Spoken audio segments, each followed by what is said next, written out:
अस्सलामु अलैकुम वरहमतुल्लाहि वबरकातुहू। मुअज़्ज़ज़ नाज़रीन व सामिईन, फसादात का एक बड़ा सबब अगर हम गौर करें तो हमें अक्सर लड़ाई झगड़ों और फसादात की बुनियाद और सबब इंसानी ज़ुबान की बेएहतियाती और बेबाकी नजर आएगी।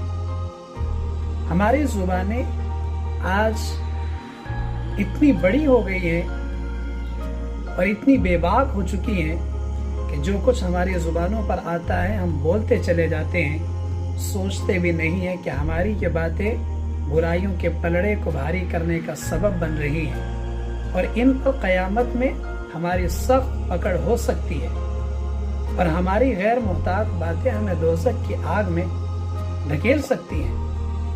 हज़रत मुआज़ बिन जबल रज़ियल्लाहु ताला अन्हु मशहूर सहाबी हैं। वो इरशाद फरमाते हैं कि मैंने अल्लाह के नबी सल्लल्लाहु अलैहि वसल्लम से सवाल किया, या रसूलल्लाह अख़बिरनी बिअमलिन युदखिलुनिल जन्नह व युबाइदुनी मिनन नार।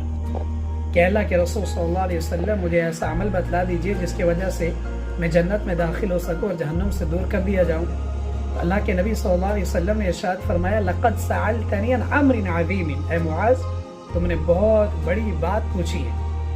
फिर अल्लाह के नबी सल्लल्लाहु अलैहि वसल्लम ने उन्हें इबादत बतलाई कि नमाज का एहतमाम करना, ज़कात अदा करना, हज की इस्तिताअत हो तो हज करना, शिर्क से बचना और साथ साथ कुछ नफली इबादत से भी आगाह फरमाया। इस रिवायत के आखिर में अल्लाह के रसूल सल्लल्लाहु अलैहि वसल्लम ने फरमाया, अला उख़बिरुका बिमलाकि ज़ालिका कुल्ली, कि ऐ मुआज़ क्या मैं तुम्हें वो चीज़ भी बतला दूँ कि जिस पर गोया इन सब का दारो मदार है, यानी इन इबादत का मदार उस चीज़ पर है जिसके बगैर ये सब चीज़ें हेज और बेवज़न है। तो हज़रत मुआज़ बिन जबल रज़ियल्लाहु ताला अन्हु कहते हैं कि मैंने अर्ज़ किया, अल्लाह के रसूल सल्लल्लाहु अलैहि वसल्लम ज़रूर वो चीज़ भी बतला दे। तो अल्लाह के नबी सल्लल्लाहु अलैहि वसल्लम ने अपनी ज़ुबान मुबारक पकड़ी और इरशाद फरमाया, कुफ़ अलैका हाज़ा। क्या फरमाया? कुफ़ अलैका हाज़ा, कि इसको रोको, यानी ज़ुबान को काबू में रखो, ये चलने में बेअहतियात और बेबाक ना हो।